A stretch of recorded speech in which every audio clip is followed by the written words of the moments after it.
ہوتا اور میں سورت فاتحہ شروع کر چکا ہوتا اور ادھر سے میری ماں کہتی بیٹا محمد، تو میں کہتا لبیک اماں جی، نماز بعد میں پڑھوں گا۔ میں ماں کے لیے نماز توڑ دیتی، میں اپنی ماں کے لیے نماز توڑ دیتا، میں نماز بعد میں پڑھتا۔ ہاں ہاں میرے عزیزو، صرف جلسے نہ کرو، زندگیاں بدلو، زندگیاں۔ وہ میری گھنٹے سوا گھنٹے کی بات سے کچھ احساس تو بیدار ہو سکتا ہے۔ زندگی تو بدلنے کے لیے تمہیں ارادے کرنے پڑیں گے، تمہیں اپنے آپ سے لڑنا ہوگا، تمہیں اپنے اندر کے جذبوں سے ٹکر دینی ہوگی اور غلط چیزوں کو نکال کر حضرت محمد صلی اللہ علیہ وسلم کی پاکیزہ زندگی کو اندر لانا ہوگا۔ جب آپ مکہ پہنچے تو آپ کا کھانا پینا چھوٹ گیا، تنہا بیٹھے رہتے تھے، زمزم کے پانی کے چند گھونٹ پینے کے علاوہ کچھ نہیں کھاتے تھے۔ ایسا دل پہ دیا وہ صدمہ کہ 57 سال کے بعد بھی وہ زخم بھرا۔ آپ سے پوچھا گیا یا رسول اللہ قیامت کب آئے گی؟ اللہ کو پتا کب آئے گی۔ یا رسول اللہ کو نشانی تو بتا دیں۔ تو آپ نے فرمایا جب ماؤں کو ذلیل کیا جائے گا تو قیامت آ جائے گی۔ جب اولادیں اور خاص طور پر بیٹیاں بھی اپنی ماؤں کو ذلیل کریں گی تو اللہ قیامت قائم کرے گا۔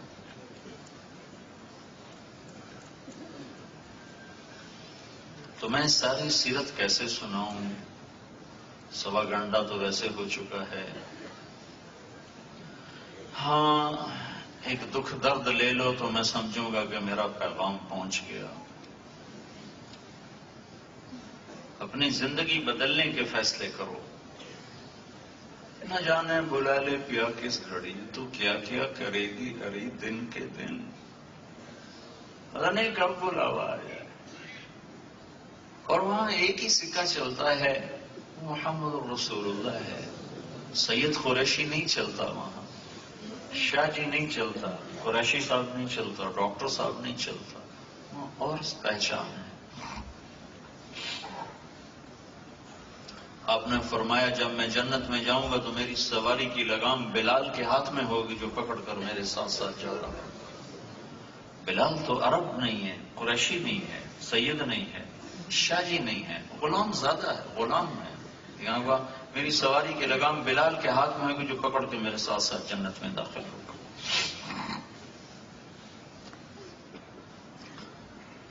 تو میرے عزیزو، جوان ہو، جوان ہو، ہم ڈھل رہے ہیں، تمہاری ابتدا ہے، ابھی سے اپنی جوانی کو سمیٹ لو اور اسے اللہ اس کے رسول کے ہاتھوں میں دے دو۔ سیاسی لوگوں کا اعلی کار بننے سے بچو، تحریکوں کا اعلی کار بننے سے بچو، فرقہ واریت کی آگ میں جلنے سے بچو۔ امت بن کے چلو، امت بن کے چلو، امت بن کے چلو۔ اللہ کے رسول نے اس امت پر صرف آنسو نہیں بہائے، خون بہایا ہے، اپنی اولاد کو ذبح کروایا ہے، اپنے گھرانے کو بیٹیوں کا دکھ مار دیتا ہے، اور حرم کے اندر عتبہ نے آ کر، ابو لہب کے بیٹے نے، حضرت رقیہ، حضرت ام کلثوم دونوں کا نکاح ہو چکا تھا ابو لہب کے بیٹوں سے، اور ابھی رخصت ہی باقی تھی کہ آپ نے نبوت کا اعلان فرمایا۔ اس نے بکواس کی، اللہ نے جواب دیا تبت یدا ابی لہب وتب۔ تو اس نے کہا جاؤ محمد کی بیٹیوں کو طلاق دے دو ورنہ تم میرے گھر میں نہیں آ سکتے۔ تو عتبہ نے آ کر اللہ کے نبی صلی اللہ تعالی علیہ وسلم حرم میں اندر بیٹھے تھے، اگر یہاں سے گریبان پکڑ یوں جھٹکا دیا، آپ کا گریبان پھٹ گیا، کہ تیری بیٹیوں کو طلاق ہے۔ طائف کے پتھر کھائے اور اف نہیں کی، اوہ نہیں کی۔ اور ان کے لیے جب فرشتے نے کہا کہ ان کو پیس دوں تو کہا نہیں، اللہ ان کی نسل سے ایمان والے نکالے گا۔ طائف کے پتھروں سے بد دعا نہیں نکلی، لیکن بیٹی کی طلاق نے ایسا دکھ پہنچایا کہ آپ نے کہا میں اللہ سے مانگتا ہوں کہ تیرے اوپر کوئی کتا چھوڑ دے۔ اپنے گھر کو سرما بنایا ہے۔ عتبہ گیا تجارت کے لیے شام تک، شیر نے اس کو پکڑا اور اس کی بوٹی بوٹی کر کے پھینک دی۔ تو میرے عزیزو، آپ جوان ہو، اپنی منزل دو چیزیں بناؤ: اللہ اس کے رسول کو راضی کر اور ایک صحیح علم حاصل کر. تیسرے کام سے نکل جاؤ. اپنے اخلاق بناؤ، اپنے کردار کو بناؤ. حضرت محمد صلی اللہ علیہ وسلم ہمیں زندگی دے کر گئے. زندگی، اللہ کی قسم، ایک ہی ہستی ہے جس کی ہر ادا محفوظ ہے. ہر ادا اس کی نقل اتارتے جاؤ. میرے نبی جب غمگین ہوتے تھے تو یوں بیٹھا کرتے تھے. تو مجھے بتاؤ، اگر یہ چیز سیرت میں نہ لکھی ہوتی تو کوئی کمی تھی ہمیں سیرت؟ لیکن میں قربان جاؤں، اللہ پہ جب عشق کرتا ہے تو ہر چیز کیسے محفوظ کر کے پہنچائی. جب آپ غمگین ہوتے تھے تو آپ یوں بیٹھا کرتے تھے.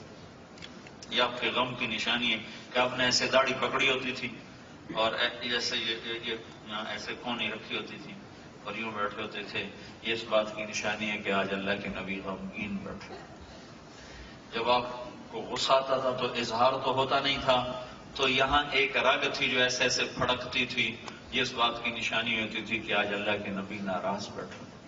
جب آپ کسی سے ناراضگی کا اظہار فرماتے تھے تو کبھی زبان سے تو کچھ کہتے نہیں تھے، وہ ادھر سے جب آتا تو آپ یوں ہو جاتے تھے. وہ ادھر سے آتا تو آپ یوں ہو جاتے تھے. صرف اتنا آپ کا اظہار ناراضگی ہوتا تھا، اور اس کی تربیت کے لیے آپ اپنی وجہ سے کبھی کسی سے ناراض نہیں ہوئے. وہ ادھر سے آتا تو آپ ایسے ہو جاتے تھے. تو وہ فوراً سب کو پتہ چل جاتا تھا کہ آج اس سے اللہ کے نبی ناراض. تو اس کو فکر پڑ جاتی تھی پوچھنے کی کہ یا رسول اللہ، آپ نے منہ پھیر لیا، خیر تو ہے، آپ اس سے ناراض کیوں؟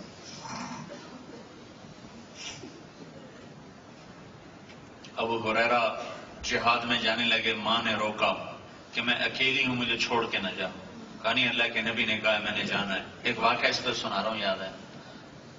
تو انہوں نے کہا بیٹا میں تجھے اپنے دودھ کا واسطہ دیتی ہوں جو میں نے تمہیں پلایا، مجھے چھوڑ کے نہ جا، میں اکیلی ہوں.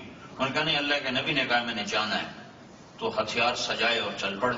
تو ان کی ماں نے اللہ کے نبی کو پیغام بھیجا کہ یا رسول اللہ، میں نے ابو ہریرہ کو دودھ کا واسطہ دیا، یہ پھر بھی نہیں مانا اور یہ جہاد کے لیے جا رہا ہے. تو ابو ہریرہ ہتھیار سجا کر مسجد میں آئے، بڑے جوش میں کہ اللہ کے نبی خوش ہوں گے. آپ نے دیکھتے یوں کر لیا. تو جو یوں کیا ان کو ہوئے، یہ کیا ہو گیا؟ میں تو سوچ رہا تھا اللہ کے نبی کہیں گے مرحبا مرحبا، تب نہیں. تو بھاگ کے ادھر سے کیا ہوا کیا ہوا؟ دور ہو جا میری نظروں سے، تو ماں کے دودھ کے واسطے کو بھی نہیں مانتا ہے. مجھے تیرے جہاد کی کوئی ضرورت کوئی.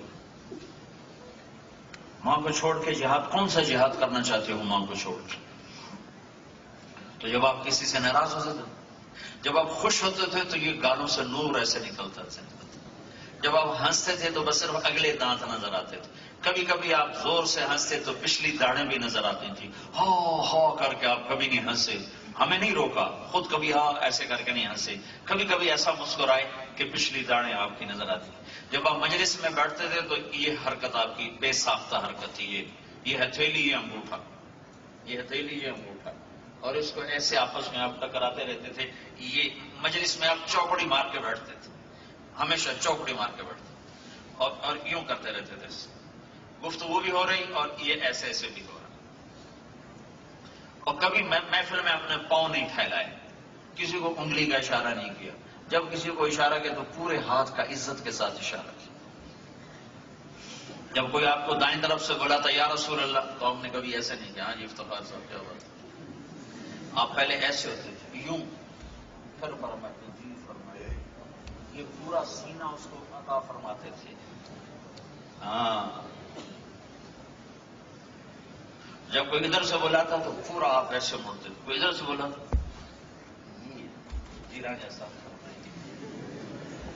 یہ اخلاق تھے. آج تم نماز کو ہی دین سمجھتے ہو. نفرت سے دل بھرے ہوئے، بغض سے دل بھرے ہوئے، ایک دوسرے کی جان کے در پہ، عزت کے در پہ، مال کے در پہ کون سا دین لائے ہو اور کون سی سیرت کے جلسے کرتے ہو کہ دل بغض سے سیاہ ہو چکا، پتھر ہو چکے. تو زندگی بدلو میرے عزیزو. یہ جو تبلیغ کا کام ہو رہا ہے یہ آخر سورہ میں کا شروع ہے وَإِذْ قَالَ مُوسَىٰ لِفَتَاهُ لَا أَبْرَحُ حَتَّىٰ أَبْلُغَ مَجْمَعَ الْبَحْرَيْنِ أَوْ أَمْضِيَ حُقُبًا فَلَمَّا بَلَغَا مَجْمَعَ بَيْنِهِمَا نَسِيَ حُوتَهُمَا فَاتَّخَذَ سَبِيلَهُ فِي الْبَحْرِ سَرَبًا فَلَمَّا جَاوَزَا قَالَ لِفَتَاهُ آتِنَا غَدَاءَنَا لَقَدْ لَقِينَا مِنْ سَفَرِنَا هَٰذَا نَصَبًا. یہ سارا قصہ چلتا ہے. یہ موسیٰ علیہ السلام کا علمی سفر ہے اور یہ شریعت نہیں تھا، یہ دنیا کا علم تھا جس کے لیے موسیٰ علیہ السلام نکلے تھے. شریعت کا علم تو ان کے پاس پہلے سے تھا، تورات ان کے پاس تھا. تو کرنے کے دو کام ہیں، ایک اپنے علم پر محنت کرو، ڈگری والے نہ بنو، علم والے بنو. کہ علم اپنا نہیں ہوگا تو تم جب تک مغرب کے محتاج رہو گے علم میں تو میں اور آپ ذلت سے نہیں نکل سکتے. ہم خود تراشتے ہیں منازل کے سنگ میل، ہم وہ نہیں ہیں جن کو زمانہ بنا گیا. اپنے علم کو خود بناؤ، سنوارو، سیکھو. علم سیکھو، ڈگری نہ لو، علم سیکھو. علم والے بنو، ڈگری والے بنو نہ بنو، علم والے بنو. ایک محمدی بنو، سراپا محمدی میں ڈھلو، محمدی بنو. زندگی حضرت محمد صلی اللہ علیہ وسلم کے طریقے پر آ جائے تو تمہاری دنیا بھی بن گئی، تمہاری آخرت بھی بن گئی. جن استادوں سے پڑھ رہے ہو ان کا ادب. تمہارے لڑکے لڑکیاں اکٹھے پڑھتے ہیں، نظروں کی حفاظت رکھو، فاصلہ رکھو. شرم و حیا جس معاشرے سے نکل جاتا ہے وہ معاشرہ تباہ ہو جاتا ہے، وہ انسانیت کی بجائے درندگی پہ آ جاتا ہے. ایک حد فاصل اللہ نے مرد عورت میں رکھی ہے، جو معاشرہ اس کو مٹائے گا اس کی ہلاکت وہ اپنی آنکھوں سے دیکھے گا. آج مغرب کے پاس حل کوئی نہیں ہے کہ اس گندگی سے وہ کیسے نکلیں کہ وہاں کی عورت نہ ماں ہے، نہ بیٹی ہے، نہ بہن ہے، نہ پھوپھی ہے، نہ خالہ ہے. وہاں کا مرد نہ باپ ہے، نہ بھائی ہے، نہ چاچا ہے، نہ بابا ہے، نہ دادا ہے، کچھ بھی نہیں. جانوروں کی طرح زندگی ہے. تو اپنی نظروں کا پردہ جھکانا سیکھو، اسے حیا کا سرما لگاؤ. کچھ دنوں کے بعد انہی آنکھوں سے اللہ تمہیں اپنا دیدار کرانے والا ہے. انہی آنکھوں سے اللہ تمہیں حضرت محمد صلی اللہ علیہ وسلم کا دیدار کرانے والا ہے. تو میرے عزیزو، اللہ آپ کا آنا مبارک کرے. خوش آئند ہے، بہت خوشی ہے تم اتنے آئے ہو، بہت زیادہ آئے ہو، اور اکثر نوجوان ہو. صبح صادق کی امید لگ گئی ہے کہ جب نوجوان طبقہ دین کی طرف آنا شروع ہو تو اس وقت ہدایت قریب ہوتی ہے. پچھلے دنوں نارمے میں تھا تو وہاں کے ساتھی بتا رہے تھے کہ نارویجن کہتے ہیں کہ تمہاری تیسری نسل جو یہاں مسجد میں جانے لگ گئی ہے، اس پر ہمیں بڑی حیرانی ہو رہی ہے کہ یہ ہمارے رنگ میں رنگنے کی بجائے یہ اپنے اسلام کی طرف کیوں لوٹ گئے ہیں، کس چیز نے ان کو مسجد کی طرف دھکیل دیا ہے. تو میری آپ سب سے گزارش ہے کہ اپنی زندگی میں حضرت محمد صلی اللہ علیہ وسلم والی زندگی لاؤ، آؤ والے اخلاق لاؤ. میں نے شروع میں کہا تھا ایک جملہ مجھ سے لے لو، لا یقول الخلا. اس زبان کو تیز بول سے نکال، تند بولوں سے نکال، لوگوں کی سہ جاؤ، چپ کر جاؤ. تو اللہ تمہیں بڑی ان بلندیاں نصیب فرمائے. فرائض کے بعد سب سے بڑی چیز جو قیامت کے دن تولی جائے گی وہ تمہارے اخلاق تولے جائیں گے. تو ایک اپنے علم کو بناؤ، ایک اپنے اخلاق کو بناؤ، ایک حضرت محمد صلی اللہ علیہ وسلم کی پاکیزہ زندگی کو سیکھو. تبلیغ میں اس کو سیکھنے کی محنت ہو رہی. میں ابھی چاڈ، سوڈان، کیمرون جیسے پسماندہ ملک ہیں، پتہ نہیں کیسی زندگی ہے، جانور انسان اکٹھے رہتے ہیں اور آپ ایک گھنٹہ وہاں نہیں گزار سکتے جہاں لوگ نسلوں سے رہ رہے ہیں. وہاں یہ تبلیغ کا کام کیسے پہنچا؟ ایک جماعت چلی 1600 کلومیٹر پیدل، اونٹ صحرا میں سے چل کے آئے، اونٹوں پر سامان، اور باجرے کو پانی میں بھگو کر نرم کر لیتے تھے، وہی کھا لیتے تھے. باجرہ کھاتے کھاتے 80 دن میں وہ اجتماع کے لیے پہنچے. وہاں اجتماع میں گیا تھا. وہاں کیسے تبلیغ کا کام پہنچ گیا؟ جنگلوں میں کیسے تبلیغ کا کام پہنچ گیا؟ یہ کوئی تحریک نہیں، یہ ایمان کی محنت ہے جس نے دنیا کے آخری کنارے تک لوگوں کو متاثر کیا ہے. تو میرے عزیزو، میری بات کا خلاصہ، اس سیرت کے آج کی مجلس کا خلاصہ، ایک اپنے اخلاق اچھے کرو، زبان قابو میں رکھو. گالی کا جواب گالی سے نہ دو، دعا سے دو، دعا سے دو. تھوڑا سا دل پہ پتھر رکھ لو، اور حضرت محمد صلی اللہ علیہ وسلم کی پاکیزہ زندگی اپنی زندگی بناؤ، اور علم کو علم کی بنیادوں پر حاصل کرو، علم کو صرف ڈگری کے لیے حاصل نہ کرو۔ اتنا کوئی کر لو گے تو اللہ تمہیں چمکائے گا، اللہ تمہیں عزت دے گا۔ چھٹیوں میں وقت لگاؤ، تبلیغ میں جاؤ، یہ جانا تمہارے ایمان کی ترقی